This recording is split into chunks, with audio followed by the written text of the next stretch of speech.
And this, of course, and many other stories have been buzzing on social media. It's been one story after another. You're thinking about developments in the Senzo Meyiwa murder trial, about the handling of the scene and how the police have, seemingly, according to some, already bungled that one. You think about the passing of Queen Elizabeth II. You're thinking about, that court action that was brought about of private prosecution against Advocate Billy Downer, journalist Karen Mon. So there's been quite a lot that has been happening in the Twitter sphere. Let's speak to Lorato Tshenkeng, who's the founder and CEO of Decode Communications. Lorato, thank you so much for coming through this evening. I'm going to start with this big story this evening.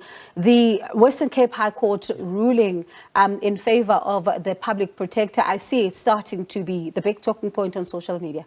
Good evening, Bongiwe. Absolutely, it has been a big talking point. And I think it's a big talking point for a number of reasons, right? You'd remember ordinarily when there are court judgments that favor one side or the other, people would always, either make statements such as the judiciary is captured and the likes. And some judgments have been going for the president, President Cyril Ramaphosa. And when you look at the Twitter timeline, some people, felt a little bit aggrieved, feeling that the judges seem to be siding with him. And there is a lot of excitement now with, one judgment that goes against the president. But of course, because of the Section 194 a case that is still ongoing in Parliament, looking into the public protector's fitness to hold office. Of course, it was always going to be a big talking point. One issue that has been trending, for the past couple of days, I saw one has been hashtag Karen, for example. It's been trending for quite some time. And this, of course, relates to that, private prosecution. But one of the things that we then see from there is that people are starting to even say that as journalists, we are not supposed to be experts in anything, despite the fact that there's beats. So again, similarly to this one that we were just talking about, right? Unfortunately, people don't raise principle often when they debate these things, right? There may be a sense or feeling that Karen Mon may be biased here or there, or she's been, going on a particular line, right? And then there's the blanket assumption that, listen, when you are reporting on legal matters, you ought to have, or at least have a legal qualification. That is ridiculous in my view, because one, it shows that, or at least if the principle was on, the question should be, should sports journalists, for instance, have sports management diplomas or degrees? Should those who report in politics have political? That is not the thing that they are making. So you realize that it's more about the person of Karen Mon than it is about principle. And about Advocate Billy Downer? So Advocate Billy Downer, of course, the NPA had been requested to prosecute him for releasing President Jacob Zuma's medical records after he was in prison in Escort. It was claimed that he had released them to Karen Mon. And of course, the argument by News 24 is that, in fact, the information was already in the court papers. It is unethical and illegal to release personal medical records. And, of course, it's something that we are going to see in the media. Whether it's going to go for or at least anything else, it's really public spectacle. The court, or at least the process in the court, is the one that is really going to give us a sense of where we should go. This one particular story this week left me shocked, given the details that were coming out of that trial. The Senzo Meyiwa murder case twists and turns. The scene at some point, one person is allowed to be removing bottles. There's so much going on there as to how the police have handled the scene. And it's been trending quite a number of days now. People surely are upset about what has happened there. Absolutely, people are upset. And I guess one of the things that people had been hoping for, that, now that Advocate Tefo was no longer on the case, therefore the theatrics were gone. Right, we would now focus on the substantive matters in the case. Unfortunately, it was not to be. It resumed on Monday, and when it resumed, of course, Advocate Mshololo, who has become a darling in some way of, some tweet in the Twitter sphere, when she raised the issue around the second docket. Judge Maumela was quite upset by that. Of course, then went to see both herself and the state prosecutor in his chambers, where they agreed that they will drop that.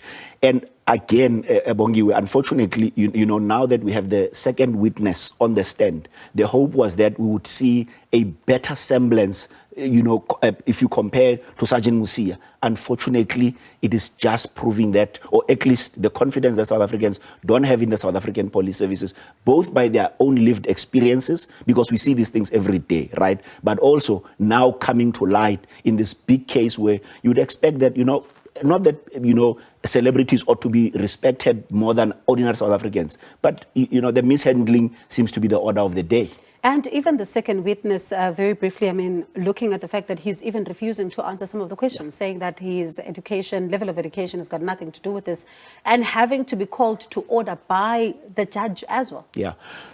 Interestingly, and I think, so firstly for me, when he took to the stand and he spoke in Zulu, I wanted to commend him, but I thought that this is more a strategy than it is about, you know, him telling the, and of course, then, you know, at least in my view, he was literally very apprehensive, a little bit combative, and even Judge Maumela had to call him to order. And I guess sometimes, you know, that kind of defensive-ness is masking incompetence, masking, you know, knowing that you've done wrong, losing your black book that ordinarily police people ought not to. That's a tool of the trade. And exactly, because I mean, you think about the fact that the explanation of how it went missing is still, you know, it boggles the mind. But this story trended throughout the night. Yes.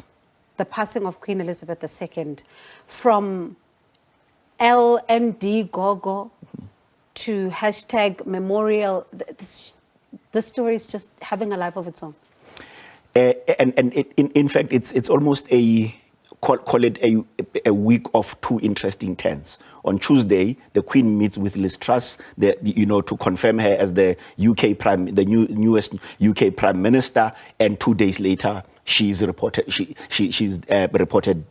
dead, right? And of course, you know, somebody like that, or anyone for that matter, I think we all have colored and checkered histories. But of course, you know, her having, one, being the longest serving monarch, two, there had been, you know, a number of thoughts that she may have died and she's being preserved for whatever reason, right? And Black Twitter has not been kind on her. Interestingly, even those who are not in South Africa. So you'd think that, you know, it's only a South African thing. You realize the people in the US, everywhere else, you know, and the biggest thing that really comes up, particularly on the chatter, is around, you know, issues on the insincerity of acknowledging that colonialism was bad. You know, it was actually atrocious. You know, the lack of repatriation, or at least, you know, acknowledging that because we had stolen so much through the extractive nature of colonialism, we should be giving back.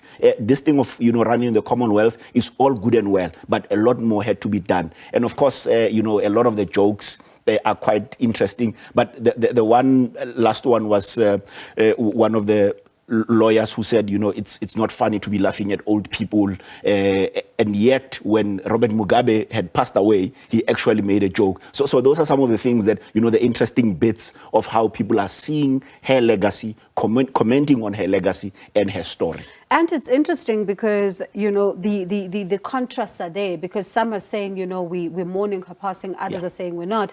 And you talk about Black Twitter, you know, going beyond South Africa. They even bullied Viola Davis to take down her tweet. No, and it's absolutely sad. So in fact, Phumzile van Dam, the former DA member of parliament, she even went and put out a thread to say it is sad that, you know, the social media seem to want to police how people ought to mourn. Right. And I think it just shows to how, you know, ordinarily we think that we are homogeneous. If we all say that we're against Jacob Zuma, everyone must be. If we all say that we support Jacob Zuma, everyone must support. And even in this case, there's that sense of, and again, it's more this cancel culture. Right, where when a certain section of the society believes that somebody ought to be cancelled, we should all rally around that, not allowing even people their own agency to say, I choose to mourn the Queen, or at least I choose to send a message, right, and that being respected. And people think that you seem to be going against the grain, or as it were. And I suppose it speaks about this complicated legacy Yeah. that she's leaving behind. But let's leave it there for now. Thank you so much for coming through. Do appreciate your time. That was Lorato Tshenkeng from Decode Communications. And remember, on that very story of Queen Elizabeth, we also are expecting that address by now King Charles III.